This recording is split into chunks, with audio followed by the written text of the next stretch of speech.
Welcome to pharma focus. ഈ ചാനലിൽ BPharm ക്ലാസുകൾ മലയാളത്തിൽ ഈസിയായി എക്സ്പ്ലെയിൻ ചെയ്യുന്നു. സിലബസ് ബേസ്ഡ് എക്സ്പ്ലനേഷൻ ആണ്. ഇതുപോലത്തെ ഹെൽപ്ഫുൾ കണ്ടന്റ്സിന് വേണ്ടി please do like and subscribe. ഇന്ന് നമ്മൾ B Pharm 7th semester pharmacy practice എന്ന സബ്ജക്റ്റിൽ ഹൈപ്പർ ടെൻഷൻ, അതായത് drug therapy and management of hypertension എന്ന ടോപ്പിക്കാണ് ഡിസ്കസ് ചെയ്യുന്നത്. എന്താണ് hyper tension?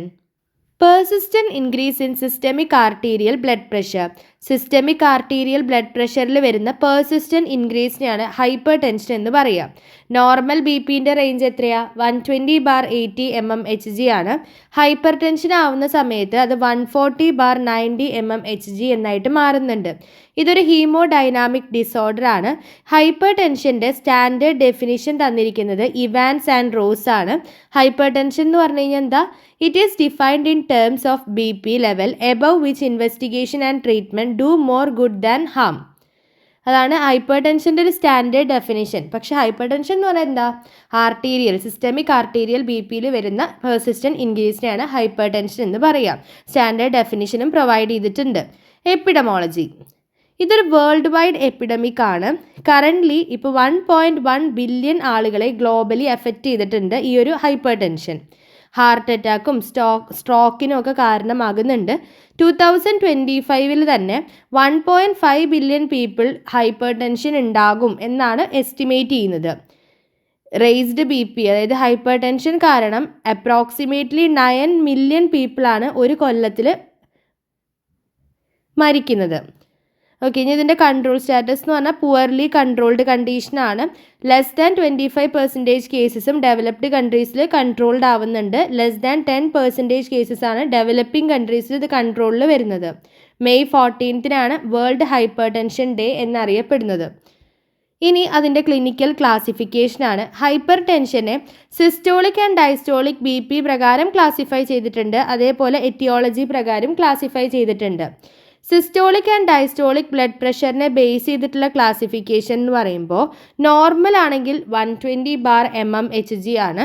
Pre hypertension ഉണ്ട്. പ്രീ ഹൈപ്പർ ടെൻഷനിൽ എന്ന് പറഞ്ഞാൽ സിസ്റ്റോളിക്ക് ഒരു 120 to 139ഉം ഡയസ്റ്റോളിക്ക് ഒരു 80 to 89ഉം ആണുള്ളത്. സ്റ്റേജ് 1 ഹൈപ്പർ ടെൻഷൻ ആണെങ്കിൽ 140 to 159/90 to 99 mmHg. Stage 2 hypertension ആണെങ്കിൽ എബവ് അല്ലെങ്കിൽ more than or equal to 160 mmHg ആണ് സിസ്റ്റോളിക്കും, more than or equal to 100 mmHg ആണ് ഡയസ്റ്റോളിക്ക്. അപ്പോൾ ഇതാണ് സിസ്റ്റോളിക് ആൻഡ് ഡയസ്റ്റോളിക് BPന് പ്രകാരമുള്ള ക്ലാസിഫിക്കേഷൻ. അടുത്തത് എത്തിയോളജി ബേസ് ചെയ്തിട്ടുള്ള ക്ലാസിഫിക്കേഷനാണ്. First one primary hypertension. അതിനെ തന്നെ നമ്മൾ എസെൻഷ്യൽ ഹൈപ്പർ ടെൻഷൻ എന്നും പറയുന്നുണ്ട്. ഇവിടെ പ്രത്യേകിച്ച് കോഴ്സൊന്നും നമുക്ക് അറിയില്ല. അവിടെ BP ഇൻക്രീസ് ആവുകയാണ് ചെയ്യുന്നത്. 90 to 95% കേസസും പ്രൈമറി ഹൈപ്പർ ടെൻഷനാണ്. ഇതിൻ്റെ പാത്തോഫിസിയോളജി എന്ന് പറഞ്ഞാൽ നമുക്ക് എക്സാക്റ്റ് ആയിട്ടുള്ള കാരണം അറിയില്ല. അത് ജെനറ്റിക് ആൻഡ് എൻവയോൺമെൻറ്റൽ ഫാക്ടേഴ്സും ഇതിനെ ഇൻഫ്ലുവൻസ് ചെയ്യുന്നുണ്ട്. റിസ്ക് ഫാക്ടേഴ്സ് ആണ് increased sympathetic nervous system activity, diabetes mellitus, high sodium intake, excessive alcohol intake. Diabetes mellitus ഉണ്ടെങ്കിലോ SNS ആക്ടിവിറ്റി കൂടുകയാണെങ്കിലോ സോഡിയം, ഇത് ഉപ്പ് ഒരുപാട് കഴിക്കുന്നുണ്ടെങ്കിലോ ആൽക്കഹോൾ റേറ്റ് കൂടുകയാണ്, ആൽക്കഹോളിൻ്റെ ഇൻടേക്ക് കൂടുകയാണെങ്കിലൊക്കെ ഈ പ്രൈമറി ഹൈപ്പർ ടെൻഷൻ ഉണ്ടാവാനുള്ള ചാൻസ് ഉണ്ട്. റിസ്ക് ഫാക്ടേഴ്സ് മാത്രമാണ് കോസ്, എക്സാക്ട് കോസ് നമുക്ക് അറിയില്ല.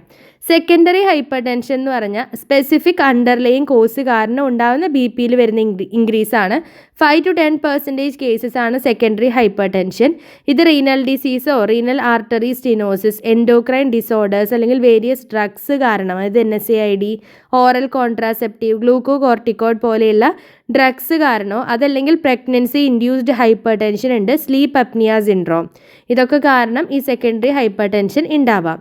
Hyper tension during pregnancy, okay, ഇത് പ്രഗ്നൻസി കേസസിൽ ഉണ്ടാവുന്ന ഹൈപ്പർ ടെൻഷനാണ്. അത് ഒന്നുകിൽ ഓട്ടോ ഇമ്മ്യൂൺ പ്രോസസ്സ് കാരണമാണ് ഇത് ഉണ്ടാവുന്നത്.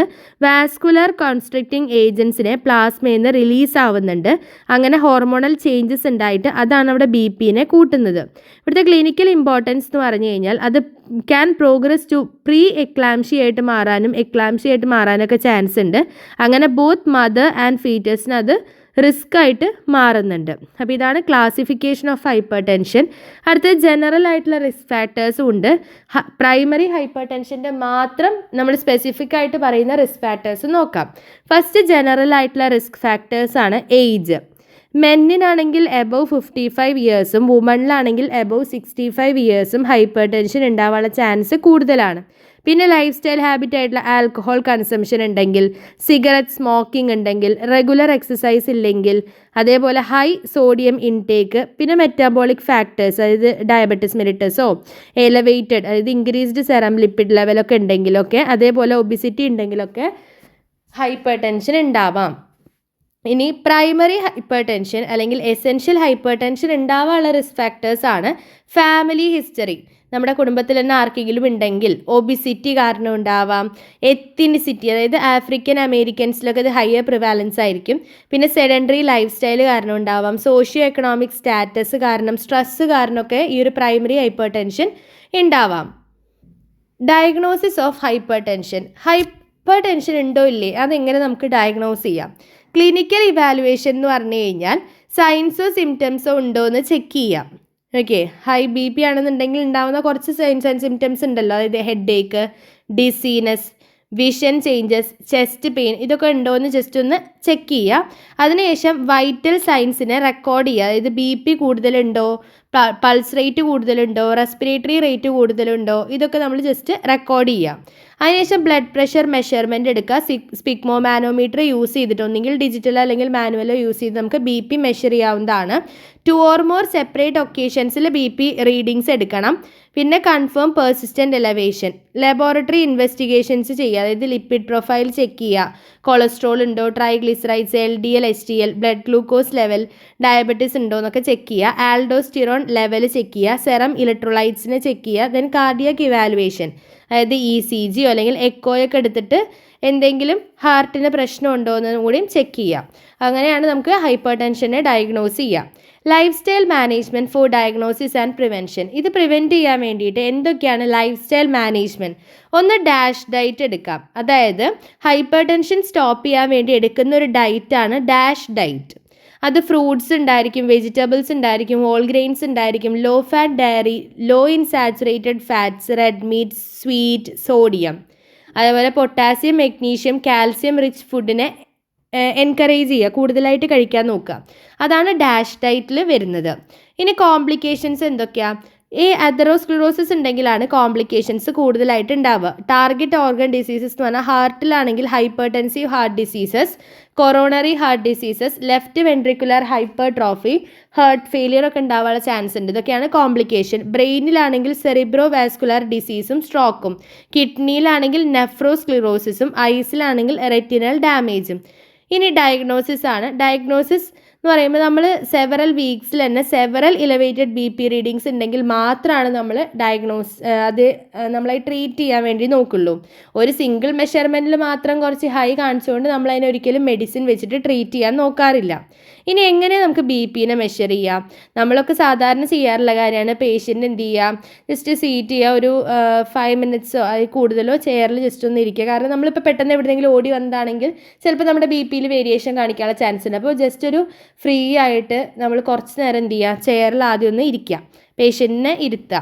എന്നിട്ട് ഫ്ലോറിലും ബാക്ക് സപ്പോർട്ട് ചെയ്തിട്ട് ഫ്ലോറിൽ കാല് വെച്ചിട്ട് നല്ല കൂളായിട്ട് ഇരിക്കുക. അതിനുശേഷം ഹാർട്ട് ലെവലിൽ ആമിനെ സപ്പോർട്ട് ചെയ്യുക. പ്രോപ്പർലി സൈസ്ഡ് കഫ് യൂസ് ചെയ്തിട്ട് 2 അതിൽ കൂടുതലോ മെഷർമെൻറ്റ് 2 കൈയിലും എടുക്കുക. ഹയർ റീഡിംഗ് ഉള്ള ആം വേണം നമ്മൾ ഫ്യൂച്ചർ മെഷർമെൻറ്റ്സിന് വേണ്ടിയിട്ട് യൂസ് ചെയ്യാൻ വേണ്ടിയിട്ട്. ഇങ്ങനെയാണ് നമ്മൾ എന്ത് ചെയ്യുക, ബി പിൻ്റെ മെഷർമെൻറ്റ് എടുക്കുക. പിന്നെ ഓഫീസ് മെഷർമെൻറ്റും ഉണ്ട്, ambulatory B P monitoring, home B P monitoring ഒക്കെ ഉണ്ട്. അങ്ങനെ ഡിഫറെൻറ്റ് മെത്തേഡ്സ് ഉണ്ട്. ഇനി ഫാർമക്കോളജിക്കൽ ട്രീറ്റ്മെൻറ്റ്, നോൺ ഫാർമക്കോളജിക്കൽ ട്രീറ്റ്മെൻറ്റിൽ വരുന്നതാണ് ലൈഫ് സ്റ്റൈൽ മാനേജ്മെൻറ്റ്. ഇനി pharmacological treatment of hypertension എന്ന് പറഞ്ഞു കഴിഞ്ഞാൽ നമ്മുടെ ലക്ഷ്യം എന്താണ്? ബി പിനെ 140/90 mmHg കുറവാക്കണം. ഡ്രഗ് തെറാപ്പി റിക്വയർഡ് ആയിട്ടുള്ളത് എപ്പോൾ മാത്രമാണ് ഈ ലൈഫ് സ്റ്റൈൽ മോഡിഫിക്കേഷൻസ് തനിയെ ബി പിനെ നോർമലൈസ് ചെയ്യാൻ പറ്റാത്ത കണ്ടീഷൻസിലാണ് ബി പി കൂടുതലുള്ളതിന് നമ്മൾ മരുന്നുകൾ കൊടുക്കുള്ളൂ. ഫസ്റ്റ് ലൈൻ മെഡിക്കേഷൻസ് ആയിട്ട് ഡയൂററ്റിക്സ്, എക്സാമ്പിളാണ് hydrochlorothiazide, furosemide, ACE inhibitors, enalapril, lisinopril, aldosterone receptor blocker, spironolactone, calcium channel blocker, diltiazem ഒക്കെയാണ് കൊടുക്കുന്നത്. ഒരുപാട് പേഷ്യൻസും ഒറ്റ ആൻറ്റി ഹൈപ്പർടെൻസീവ് ഡ്രഗ്സിലല്ല 2 അതിൽ കൂടുതൽ ആൻറ്റി ഹൈപ്പർടെൻസീവ് ഡ്രഗ്സ് കൊടുക്കാറുണ്ട് ബി പിൻ്റെ ടാർഗറ്റ് അച്ചീവ് ചെയ്യാൻ വേണ്ടിയിട്ട്. അസോസിയേറ്റഡ് ക്ലിനിക്കൽ കണ്ടീഷൻസ് ഒന്നും ഇല്ലെങ്കിൽ ലോങ് ആക്ടിങ് കാൽസ്യം ചാനൽ ബ്ലോക്കേഴ്സോ ലോ ഡോസ് തൈസൈഡ് ഡയൂററ്റിക്സ് ഒക്കെ യൂസ് ചെയ്യാം, അല്ലെങ്കിൽ കോസ്റ്റ് എഫക്റ്റീവ് ACE ഇൻഹിബിറ്റേഴ്സ് ഒക്കെ യൂസ് ചെയ്യാവുന്നതാണ്. ഇനി ഇത് ഫസ്റ്റ് ലൈൻ തെറാപ്യൂട്ടിക് ക്ലാസ്സസിൽ വരുന്നത് thiazide diuretics, ACE inhibitors, beta blockers, calcium channel blockers. Second line drugs ആണ് beta blockers, direct vasodilators, potassium sparing diuretics, loop diuretics, central alpha 2 agonist. അതിൻ്റെ examples അവിടെ കൊടുത്തിട്ടുണ്ട്. ലൈഫ് സ്റ്റൈൽ മോഡിഫിക്കേഷൻസ് ഓൾറെഡി നമ്മൾ പറഞ്ഞു, dash ഡയറ്റിൻ്റെ കാര്യം പറഞ്ഞു. ഇനി weight reduction ഉണ്ട്, അതേപോലെ ന്യൂട്രീഷണൽ തെറാപ്പിയിൽ വരുന്നതിനാണ് ഡാഷ് ഡയറ്റ്. പിന്നെ ഓവർ വെയ്റ്റ് പേഷ്യൻസ് ആണെങ്കിൽ കലോറി റെസ്ട്രിക്റ്റ് ചെയ്യുക, റെഗുലറായിട്ട് ഫിസിക്കൽ ആക്ടിവിറ്റീസ് ചെയ്യുക, സ്മോക്കിംഗ് നിർത്തുക, smoking cessation, stress management, stress കുറച്ച് മാനേജ് ചെയ്യുക. ഇനി ഹൈപ്പർടെൻസീവ് ക്രൈസിസിൻ്റെ മാനേജ്മെൻറ്റ് എങ്ങനെയാണ്? ഒന്ന് ഹോസ്പിറ്റലൈസേഷൻ, അതായത് ക്ലോസ് മോണിറ്ററിങ്ങിന് വേണ്ടിയിട്ട് പേഷ്യൻറ്റിനെ അഡ്മിറ്റ് ചെയ്യുക, IV ഡ്രഗ് തെറാപ്പി പ്രൊവൈഡ് ചെയ്യുക, ഇൻട്രാവീനിയസ്ലി ആൻറ്റി ഹൈപ്പർടെൻസീവ് ഡ്രഗ്സിനെ പ്രൊവൈഡ് ചെയ്യുക, കാർഡിയാക് ആൻഡ് റീനൽ ഫംഗ്ഷനെ മോണിറ്റർ ചെയ്യുക, ന്യൂറോളജിക്കൽ ടെസ്റ്റ് ഒക്കെ ചെയ്യുക, പിന്നെ കോസ്, അതായത് അണ്ടർലൈൻ കോസ് എന്താണെന്ന് ഐഡൻറ്റിഫൈ ചെയ്തിട്ട് long term treatment strategy decide ചെയ്യുക. എന്നിട്ട് ഈ പേഷ്യൻസിനൊക്കെ എന്ത് ചെയ്യണം? ജസ്റ്റ് കൗൺസിൽ ചെയ്യുക, റീ അക്കറൻസ് ഉണ്ടാവാതിരിക്കാൻ വേണ്ടിയിട്ട് കൗൺസിൽ ചെയ്യുക. ഇത്രയാണ് നമുക്ക് ഹൈപ്പർ ടെൻഷനിൽ പഠിക്കാനുള്ളത്.